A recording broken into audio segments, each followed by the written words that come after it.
Welcome, dear listener, to a journey through time. But not just any time. Mind you, a time when life was far from the comfort and convenience we enjoy today. A time when if you were a poor soul living in the Middle Ages, you'd likely wake up to the sound of clanging iron. And believe me, that clanging wasn't the sound of a gentle blacksmith carefully crafting a delicate piece of jewelry. No, that sound was the relentless hammering of a man or woman struggling through long hours of backbreaking labor. Imagine, if you will, waking up before dawn, the chill of the morning still lingering in the air as you step out of your modest bed, made of straw perhaps, or some other humble material that barely qualifies as a mattress. The floors are cold beneath your feet.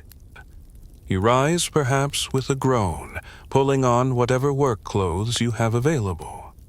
Most likely a stained tunic that's seen better days. Your hair is matted, your body is tired, and you haven't even started your day yet. Now, as you step outside, you're greeted by a world that doesn't care about your well-being. The sun hasn't fully risen, but the smell of smoke, sweat, and burning coal already fills the air. The rhythmic sound of hammering starts to echo in the distance. Ah, yes, that's the blacksmith's forge you hear. The heart of the town, really. The place where metal is molded and lives are shaped. Not by gentle hands, but by sweat-soaked, blistered palms. And unlike today's sanitized workplaces, there are no safety protocols in place. No ear protection, no cushy office chairs. Just raw, unforgiving work. But let's slow down for a moment. Perhaps you're thinking, oh, a blacksmith. How romantic, working with fire and metal shaping swords and armor, perhaps creating masterpieces. And yes, in theory, it sounds almost like a noble pursuit. But here's where the reality hits. The day-to-day life of a medieval blacksmith wasn't filled with glamorous moments of creating fine weapons for kings. Instead, it was long hours in the heat, hammering iron until your muscles ached and your hands shook. It was about being a cog in a machine that didn't stop until your body could no longer handle it. Now, imagine the forge. The heat is oppressive, the air thick with the smell of burning coal and metal. The fire is ever present, flickering in the background like a menacing force. You're standing at the anvil, hammer in hand, striking the glowing red metal with a rhythm you've long since perfected. The sweat pours down your face, mixing with the soot, the grime, and the occasional spark that flies from the molten metal, threatening to singe your already tattered clothing. Your muscles ache with each blow, your back stiff from hours of bending over. The clang of hammer against metal reverberates through your bones. And this is where the misery sets in. If you were a blacksmith in the medieval era, chances are you didn't have a comfy seat to sit on during your lunch break, no warm coffee waiting for you in a thermos.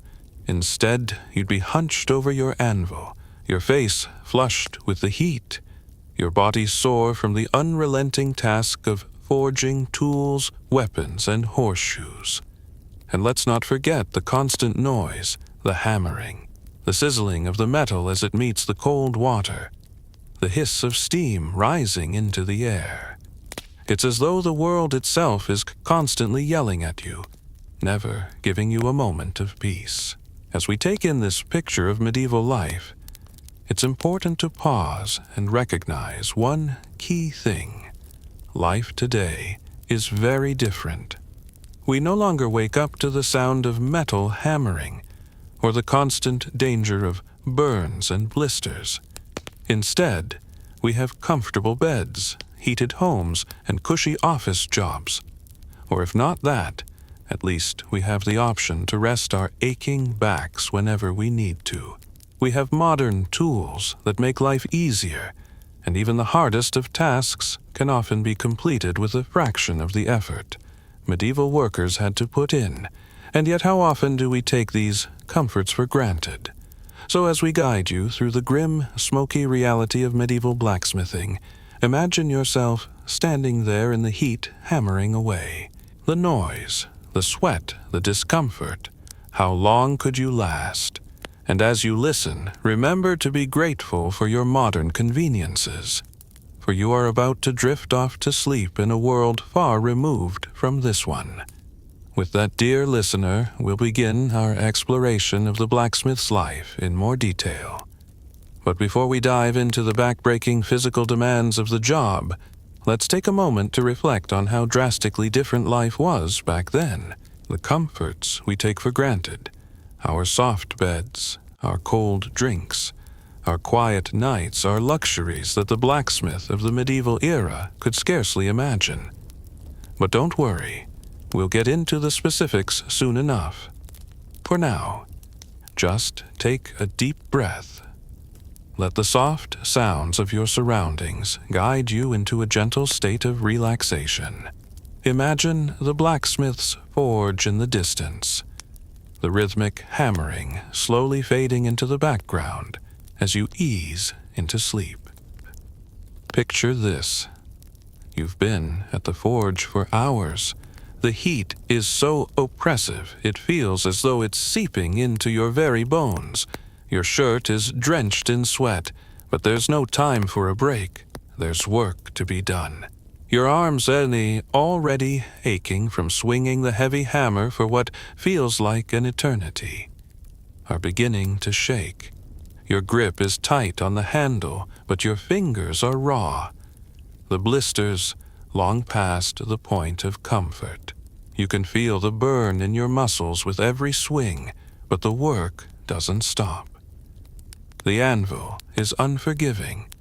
The iron, glowing red hot, doesn't care about how tired you are. It's demanding, and it will keep you at it for as long as your body can withstand the punishment. Now, imagine doing this for 10, 12, or even 14 hours a day, 6 days a week. Yes, there's no such thing as a weekend in medieval blacksmithing. Your body would be your only tool, and it would take an enormous toll on you. Your hands, for instance, were essential to your trade, but they wouldn't look the way we think of them today. Instead of soft palms and delicate fingers, they would be calloused, rough, and perhaps even permanently disfigured from years of gripping tools and handling hot metal. Have you ever burned your fingers on a hot pan just for a split second, and felt that sharp sting that makes you jump back? Now imagine that feeling all day long, every day for years. Only this time it's not a pan that you've touched. It's a piece of molten metal that's been pulled from the fire, and now you're hammering it into shape with your bare hands hovering dangerously close to the red-hot surface. The burns don't stop, and neither does the work. As the day stretches on, you begin to feel the weight of exhaustion settling into every inch of your body. Your back aches from being hunched over the anvil, the repetitive bending causing your spine to feel as if it's made of iron itself. There's no luxury of an ergonomic chair or even a modest bench to sit on. You are the chair, and you must remain steady and focused, or else you risk ruining a piece of work that may take hours to fix. Your legs aren't much better off either. Standing all day, shifting from one foot to the other to avoid cramps would leave them sore and stiff.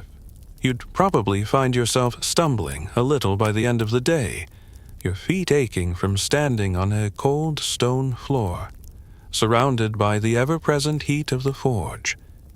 No padded shoes, no comfort, just the sharp, grinding reality of constant physical labor, the most grueling part. The hammering. It wasn't just about striking the metal with precision. It was about doing it again and again and again. Your arms, shoulders, and chest would burn from the constant, repetitive motion. Each strike sends a jolt through your body, and after hours of this, it's hard to even lift your arms without wincing, and yet you're expected to keep going. The forge doesn't stop just because your body is pleading for a rest. Perhaps after a brief moment of respite, maybe a quick drink of water. If you're lucky, you'll shift to a different task. A sword, a plowshare, or even just more nails for the local farmer's barn. The tasks may change, but the physical toll remains. It's relentless. You might think, well, at least I get to rest while the metal cools. But even during that cooling time, you'd likely be sharpening tools, fetching more coal, or tending to the fire to make sure it's burning just right. There's no real rest, not in this life. Now, dear listener, I ask you to imagine yourself in this position. Picture your body. After hours of hammering, standing, bending, lifting, do your muscles ache yet? Can you feel the heat of the forge on your skin, the weight of the hammer in your hand, the pressure of the metal against the anvil? Every small task is a physical battle. And yet, despite all this, you must remain focused. The quality of your work determines whether you can afford the next meal, or whether you'll be forced to go hungry. Think about your body now. How does it feel to stretch, to rest, to be free from the constant ache and strain? It's hard to imagine, isn't it? How easy it is for us to slip into our comfortable routines, knowing that we can wake up without the thought of muscle soreness or grueling hours ahead. That's the luxury of modern life, a luxury that medieval blacksmiths could scarcely even dream of. But as we sit here, imagining the toll of medieval labor, let's not forget to appreciate our own comfort. We don't have to endure the relentless heat, the constant clanging, or the aching bodies of our ancestors. Instead, we have the luxury of reclining in comfort, listening to stories about those who came before us, a luxury they could never have known.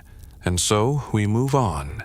After all, even though we might feel a twinge of sympathy for our medieval blacksmith, it's about to get even more fascinating, and dare I say, a bit darker, as we look at the next part of their daily life. The work might be physically taxing, but there's more to it than just sore muscles. Take a deep breath, relax, and let's move forward, ever so gently, into the social status of the blacksmith. But before we do, imagine for a moment, what would it feel like to be so physically tired, but knowing the work was never truly done? Imagine this. It's still dark when you wake up.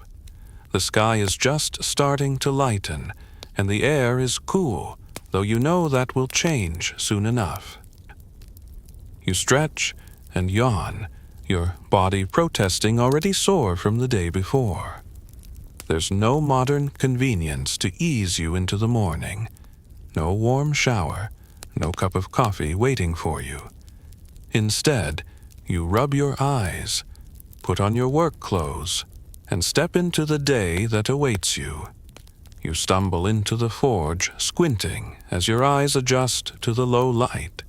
The fire is already burning, perhaps started by a servant or apprentice, but it's your job to keep it alive and roaring for the day. You stoke the flames with coal and wood, careful to maintain the perfect heat for forging.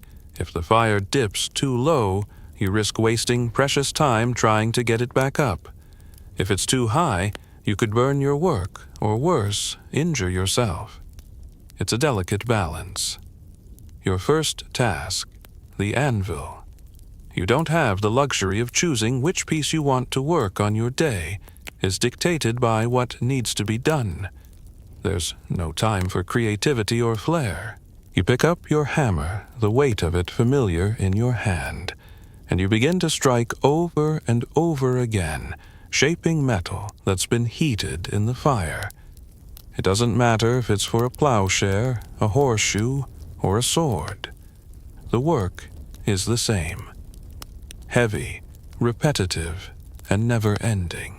As the hours tick by, the forge grows hotter, and you grow more tired.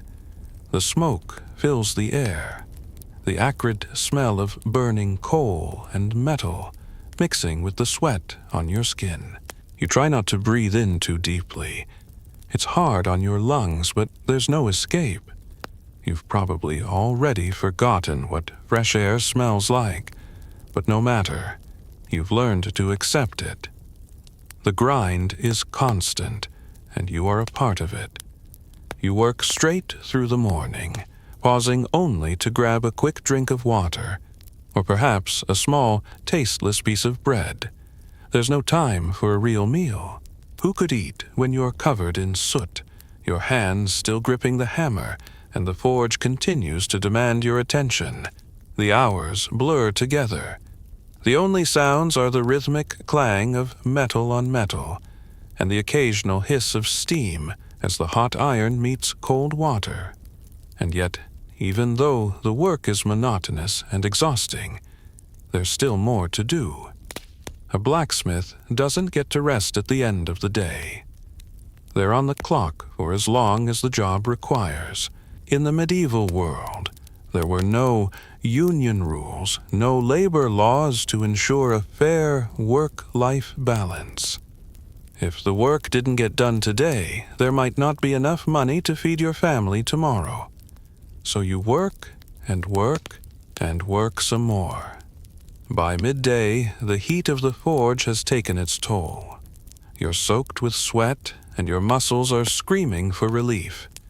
But the job isn't finished yet. Maybe you take a short break to eat, but even then, you're not free. The work always lingers. There's no time for luxuries, no time for socializing. The town around you might be busy with its own life, people coming and going, children playing in the streets. But you are tied to your forge, and it's not just the work itself that keeps you there. It's the pressure. The constant weight of expectations of survival. Perhaps you've got apprentices or helpers working alongside you. They're young, inexperienced, but eager to learn. You don't have the time to be a gentle teacher, though. The work needs to get done. You bark orders, point them to the next task, and keep hammering.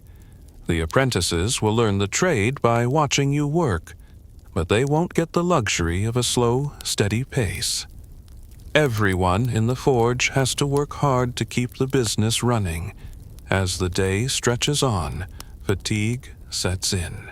Your back aches, your legs are stiff, and your fingers are so sore that they feel like they belong to someone else. The fire's heat presses against your skin, but it's nothing compared to the weight of your exhaustion. You're starting to feel like the hammer itself, beaten down, worn out, but still doing what it's supposed to do. And here's the kicker. Just when you think the day might be coming to an end, you're reminded that there's always more to do. It's late in the afternoon now. The light is dimming, and you've spent the entire day on your feet. But there are still tools to be sharpened, weapons to be polished, or repairs to be made. You can't leave until it's all done. The forge never truly sleeps. The work continues whether you like it or not. By the time the evening falls, you are exhausted, bone deep, tired, with no real sense of accomplishment to go along with it. The sense of satisfaction doesn't come easily for a medieval blacksmith. There are no applause, no appreciative customers patting you on the back. Instead, there's just the quiet relief that comes when the forge finally cools and the hammering stops. And that, dear listener, is a glimpse into the relentless rhythm of a blacksmith's day. There's no glamour, no glory, just work. Lots and lots of work. But as you settle into your own bed tonight, perhaps you'll appreciate how different your day was. You had the luxury of choosing your tasks, of taking breaks when you wanted. You didn't have to endure the heat, the noise, or the aches of medieval labor. As you drift off into sleep, think of the blacksmith who never got to rest, whose day stretched into the night, whose only reward was a few hours of restless sleep before doing it all again. Now, you might think, surely a blacksmith's craft is essential. After all, they make tools, weapons, armor. Surely they must have been important, right? Well, yes and no. While blacksmiths were certainly necessary to the medieval economy, their position in society was far from glamorous. In fact, many blacksmiths were considered to be, well, a bit low class. Imagine it this way. You've spent all day at the forge pouring sweat into your work, creating tools that the community desperately needs. Plows for farmers, nails for construction, horseshoes to keep everyone's mounts healthy. You're useful. You're essential. And yet, when you walk down the street, people don't exactly stop and salute you. There's no respect for your skill or the dangers you face on a daily basis. In fact, people might give you a wide berth. You're covered in soot, your hands are rough and calloused, and you smell like a mixture of sweat and burning coal. Not exactly the stuff of high society, is it?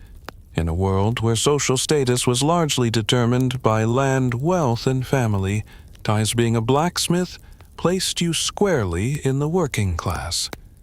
Sometimes even below that. You were a craftsman. Yes, but not a noble or a merchant.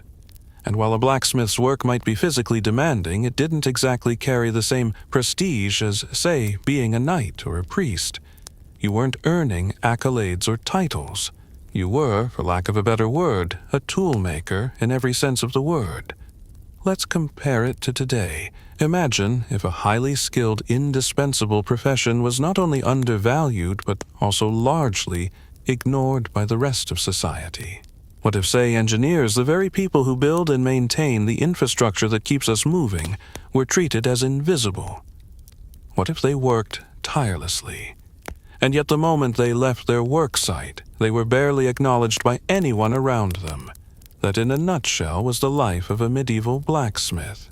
In medieval society, people were often judged by their occupation. Nobles held the highest rank naturally, while priests enjoyed a level of respect because of their religious authority.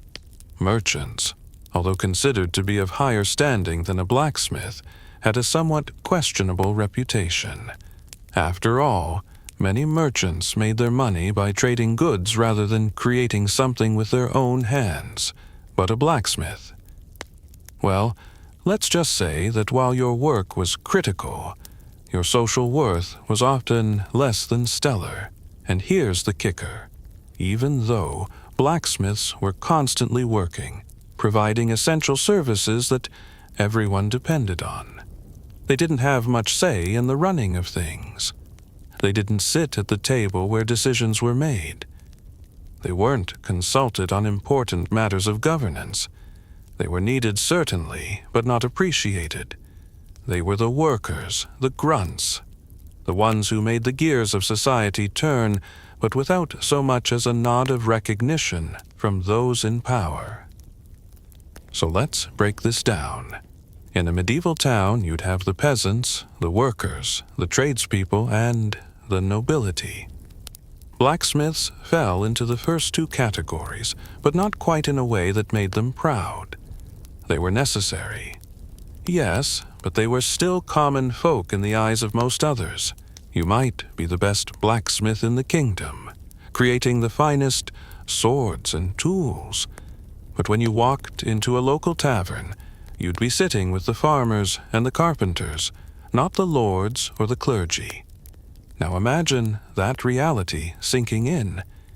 You've spent your entire day hammering metal-shaping tools that everyone uses, and yet when you walk into the local market, no one looks at you as though you've just forged something truly remarkable.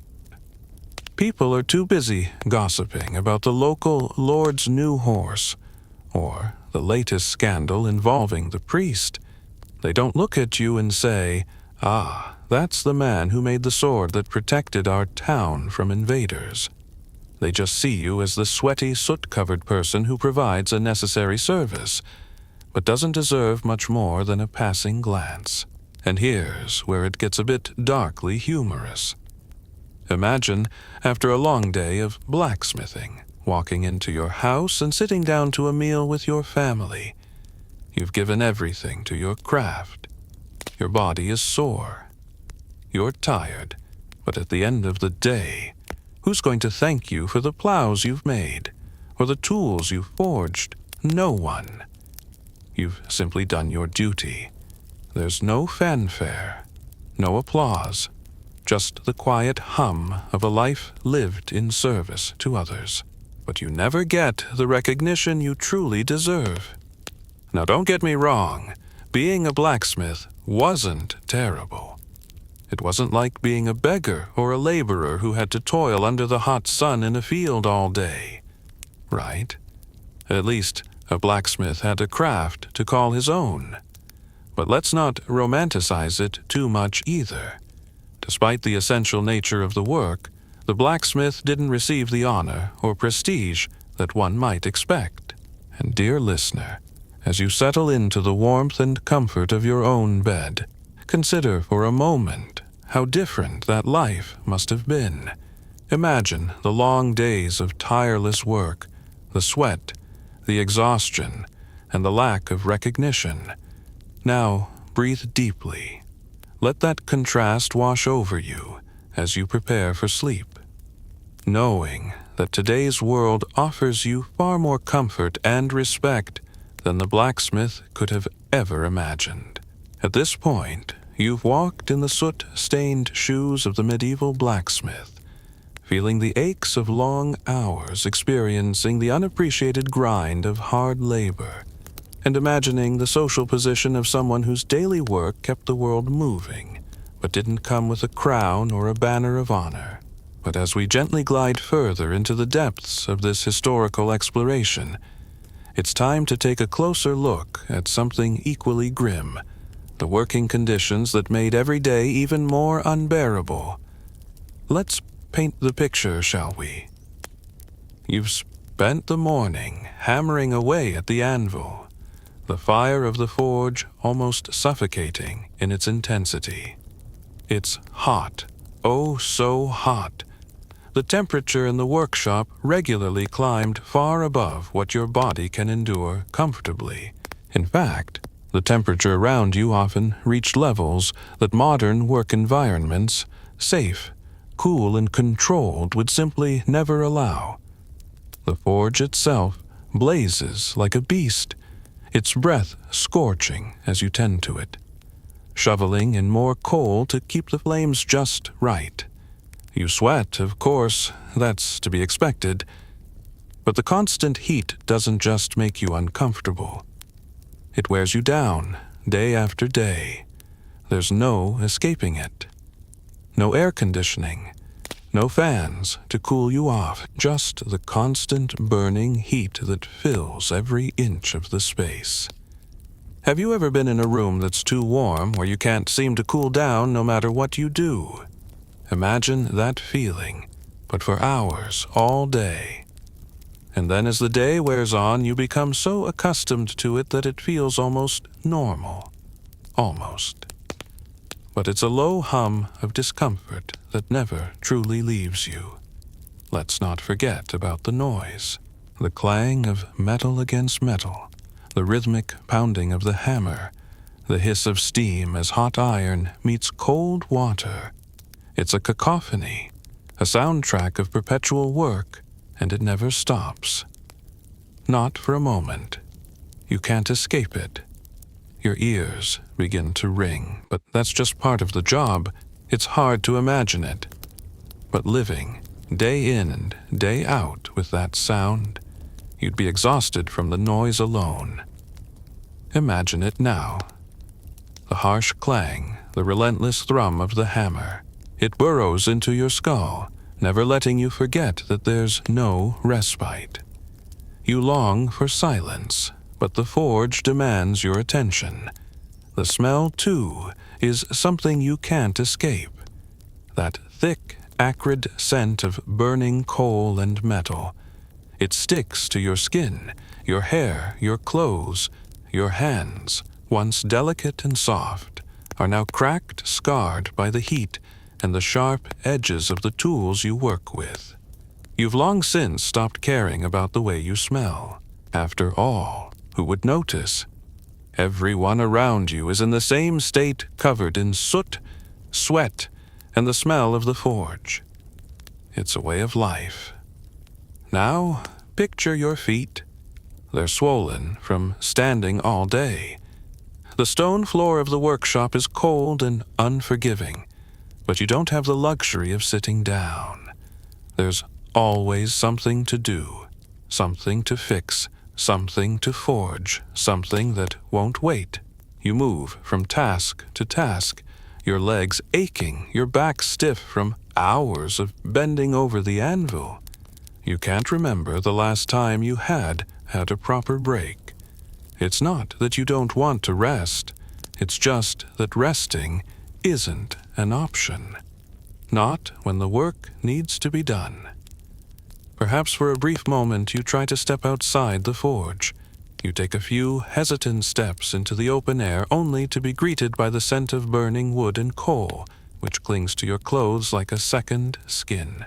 The noise of the hammering follows you, a constant reminder of the world you belong to. There's no escaping it. There's no reprieve. This is your life now.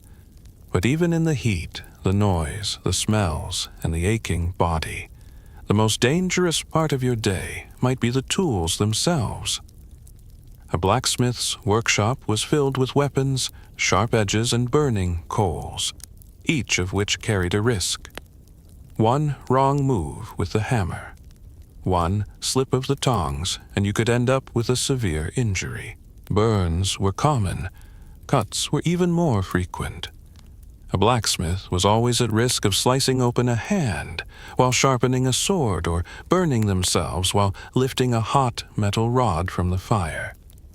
And let's not even talk about the dangers of molten metal splashing out of the forge, or the weight of a hammer slipping from tired hands, causing a nasty bruise, or worse.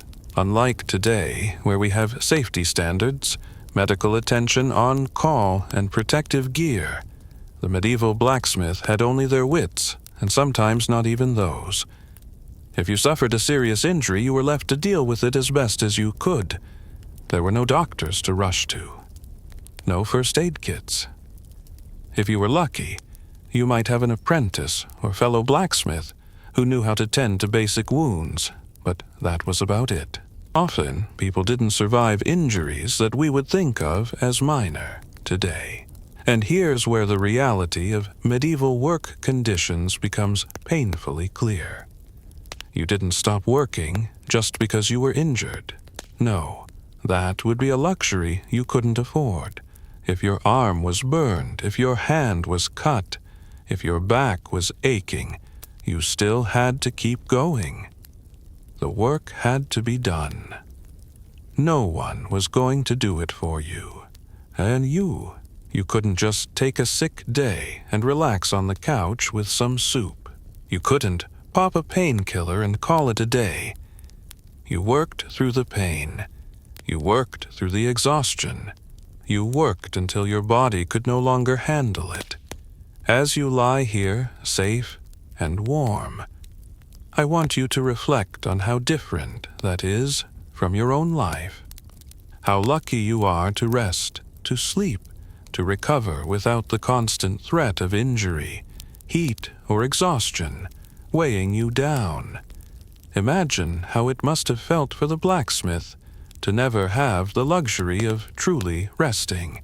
And yet, despite the grueling conditions, life continued.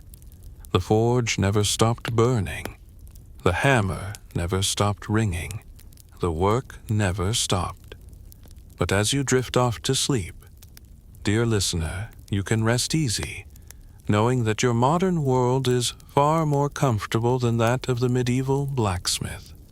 So close your eyes, take a deep breath, and let the quiet comfort of the present wash over you as you leave behind the smoky forge, the harsh tools, and the unrelenting work. As we've explored the life of a medieval blacksmith, it's become clear that their daily existence was far from glamorous. The heat, the noise, the constant strain on their bodies. It was a grueling, unrelenting cycle. But here's the thing. Being a blacksmith wasn't the only soul-sucking job in the medieval world. Oh, no, my dear listener. In fact, the life of a blacksmith was positively cushy compared to some of the other grim professions that people of the time had to endure. You see, blacksmiths at least had some degree of control over their craft. They were skilled, they had a workspace to call their own, and they played a vital role in the local economy. They may have been socially overlooked, but they weren't without their significance. Other medieval workers, however, well, let's just say their daily lives were filled with just as much, if not more, misery. And in many cases, their work was even less respected than that of the blacksmith. Let's take, for instance, the lowly tanner. Now, imagine waking up to the smell of raw animal skins and the unpleasant reality of working with, well, let's just say, not so pleasant materials. A tanner's job involved soaking animal hides in a variety of foul-smelling chemicals to turn them into leather. And we're not talking about a clean, sanitized workshop here. This was a job done in the open air in the hottest part of the year, surrounded by the stench of rotting animal flesh. If you were a tanner, you spent your days handling raw skins, scraping them, stretching them, and treating them with substances like urine or lye. Doesn't exactly sound like a day at the spa, does it? And let's not even get started on the cobblers, those who crafted shoes, yes, shoes, but not the kind of shoes you'd see in a modern shoe store with cushioned soles and carefully measured fits. No, these were shoes that had to be made with whatever materials were available. Leather, cloth, or even wood. A cobbler would spend hours bent over a workbench, stitching together shoes that would eventually get dirty and torn after just a few days of wear. And for what? To make a meager living. Of course, cobblers were often seen as unimportant. After all, anyone with a little basic skill could cobble together shoes right. So despite the tedious work and delicate craftsmanship, cobblers were not the object of admiration or respect. Their labor was vital but thankless. Now, let's shift focus to the farmers, the backbone of medieval society, to be sure. But let me tell you, farming in the Middle Ages was no easy, relaxing stroll through fields of grain. The average farmer worked from dawn until dusk, day in and day out often, for little more than enough food to survive. The tools they used were primitive. Think wooden plows and sickles, things that would make today's farming equipment seem like high-tech gadgets. The soil was tough, the weather was unpredictable, and the labor was backbreaking. Sure, the farmer had the luxury of working outdoors, but that didn't make their life any easier. Storms could ruin an entire year's harvest, leading to famine. The pressure to grow enough food to feed your family and the entire village was a constant, unrelenting weight. And yet despite their crucial role, farmers had no real social standing. They were the peasants, the lower class, the ones who labored day in and day out for the sake of survival.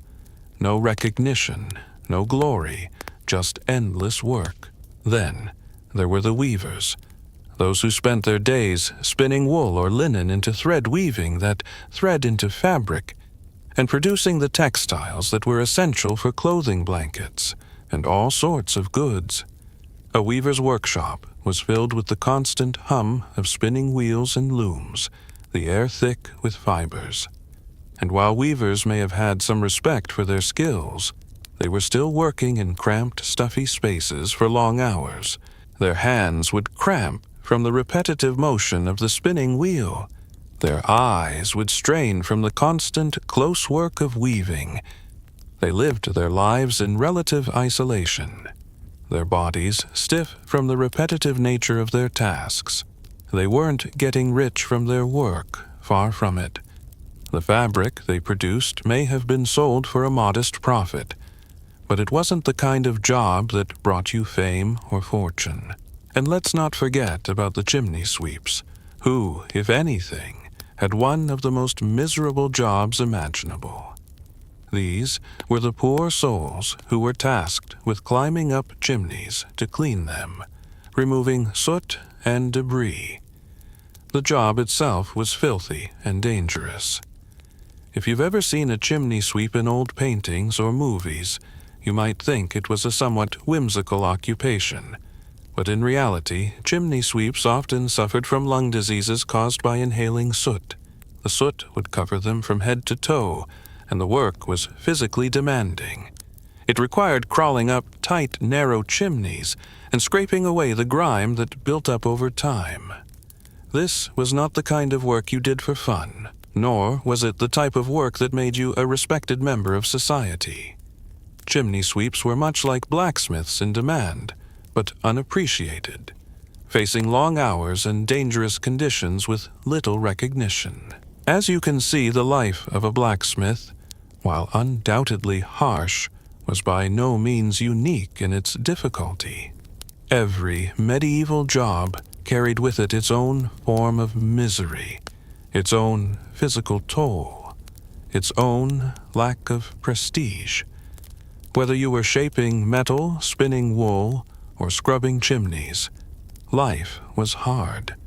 No one had it easy, and everyone seemed to be working just to scrape by, without the luxury of rest, relaxation, or comfort. The medieval world didn't afford many luxuries, but it did ensure that everyone from the blacksmith to the tanner was working at all times. So as you lie here now, tucked into the comfort of your warm bed, consider the hard lives of those who worked tirelessly in the past, their sweat, their discomfort, their relentless toil. They didn't have the chance to rest as you do now. So take a deep breath, let the weight of your modern comforts wash over you, and rest easy, knowing that the world you live in today is far kinder than the one they faced. Well, if you're hoping for some heartwarming tale of medieval resilience, I'm afraid you won't find much of that here. The truth is, the morale of a medieval worker was often a product of pure necessity. In a world where survival depended on hard work, the concept of taking it easy didn't really exist. The blacksmith, the farmer, the weaver, they all worked because they had to. There was no choice in the matter. The luxury of a day off, a relaxing afternoon, or a weekend, spent enjoying the fruits of their labor, simply didn't exist. Imagine yourself as a medieval blacksmith. You wake up every morning, aching from the previous day's work. Your body is already tired before you've even picked up your hammer. But there's no time to rest. You don't have the luxury of taking it easy. You can't just let the forge cool down or the horseshoe remain unfinished. The work must continue, because if it doesn't, you don't eat. And in many cases, neither does your family. So what's your motivation? It's not the promise of a comfortable retirement. because there is none. You're not working toward a dream house or a vacation. Your only goal is survival. Each strike of the hammer, each piece of metal forged, is one more step toward feeding your family and maintaining a semblance of stability in a world that's anything but stable. It's about putting food on the table and keeping the roof over your head, no more, no less. Does that sound familiar? In a way, it's something many of us can relate to today. Sure, we have modern conveniences and a higher standard of living, but at the end of the day, many of us are still working just to get by. There's still that quiet pressure of keep going, keep pushing forward. And for medieval workers, that pressure was far more tangible, because if you stopped, the consequences were immediate. There was no unemployment, insurance, no sick leave, no safety nets of any kind. If you didn't work, you didn't survive. But there was another force at play, the bond of community. While we've already discussed the lack of respect for blacksmiths and other tradespeople in terms of social status, there was one thing that these workers did have their role in the community. Though the blacksmith may not have been revered by noble lords or wealthy merchants, they were absolutely essential to the village. A blacksmith was the one who forged tools that helped farmers work the land. They made horseshoes for the town's horses. They repaired tools and weapons for the local militia. And though they may not have received a formal pat on the back, the people in their community relied on them. That kind of connection could provide some measure of pride. Imagine walking through the village at the end of a long, tiring day, knowing that your work helped the people around you. Sure, you didn't get any praise, but you knew that without you, the town would grind to a halt. Your work had value, even if it wasn't immediately recognized by those in positions of power. The satisfaction of providing for others, even in an indirect way, could be a motivating force, however small. That quiet understanding of your place in the world might have been one of the only things that kept the blacksmith from breaking under the weight of their labor. But let's be honest. Even this small sense of community pride couldn't always offset the sheer toll of the work.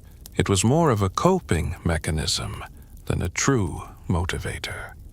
After all, when the heat from the forge feels unbearable, when your hands are raw, when the rhythm of the hammering starts to blur into an endless, aching echo in your mind, the pride you feel from being needed doesn't always outweigh the desire for rest. So what kept these medieval workers going, day after day? The simplest answer, routine. Routine can be a powerful motivator. When you're stuck in a cycle of monotonous work, there's a certain comfort in knowing exactly what's coming next. You don't have to think too much. You don't have to make decisions. You just follow the rhythm, even if it's exhausting. The hammer hits the anvil. The fire crackles in the background, and you do your job again and again and again. It's a cruel comfort, but comfort nonetheless. And there was always the hope, the faint but persistent belief that tomorrow might be better. In the medieval world, hope didn't come in the form of dreams of luxury or advancement. No, the hope that kept people going was far simpler. The hope that the harvest would be good, that the plague would pass, that the next day's work might bring in enough coin to buy a loaf of bread. It wasn't about achieving grand goals. It was about making it through another day. And in the grueling monotony of medieval labor, sometimes that was enough.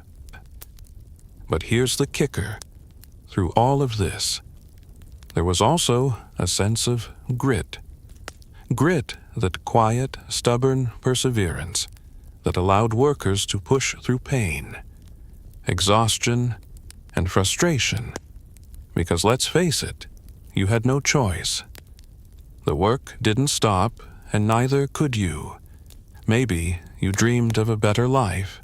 Maybe you thought about how things might be easier in the future.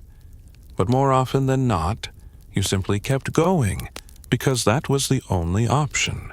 And so, with every ache in your body, every pull of muscle, every moment when you felt like you might collapse, you pushed on. You couldn't stop.